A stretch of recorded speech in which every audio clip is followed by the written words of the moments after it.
The Environment Protection Agency, Environmental Forum for Action, Sierra Leone Police Force, the National Fire Force, and the Ministry of Social Welfare, Gender and Children's Affairs were part of a volunteer task force mandated by the Office of National Security to investigate the challenges for a rainy season preparedness plan.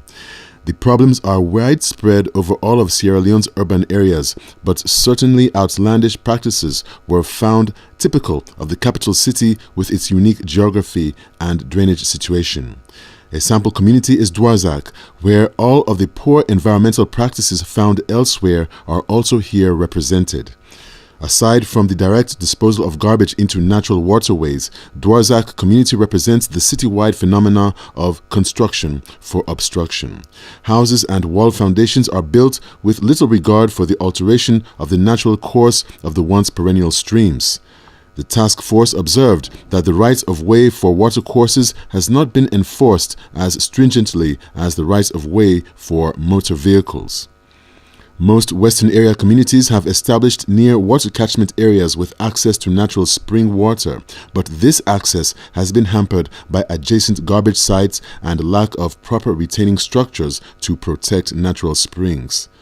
Most hillside foundations are stone piles rather than cemented concrete, thus creating concern for more landslides within the city.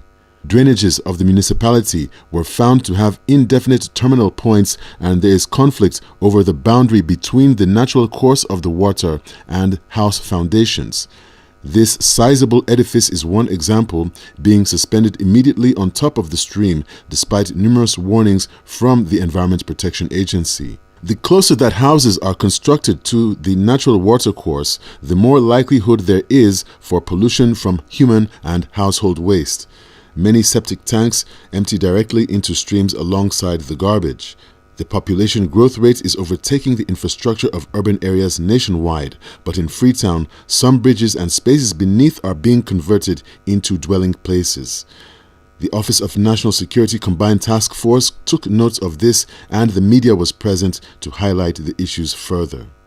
Old infrastructures, such as the Samba gutter, must be re-engineered, or the population expansion will continue to leave no room for storm drainage during heavy rains.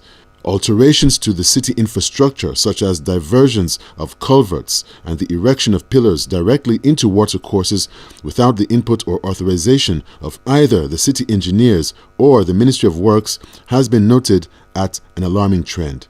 UNOPS is meanwhile attending to the rehabilitation of the water catchments between the Motome disaster site at Regent and the other flooded areas of the August 14th flood last year. Whether another disaster of similar magnitude occurs during the next 3 months or any future rain season largely depends on the cooperation between the municipality residents and the government. The findings of the ONS task force are not exhaustive and may need to continue to other venues, but the preliminary reports are with the NSCG, the National Security Coordination Group, for the drafting of recommendations to prevent further rain season disasters.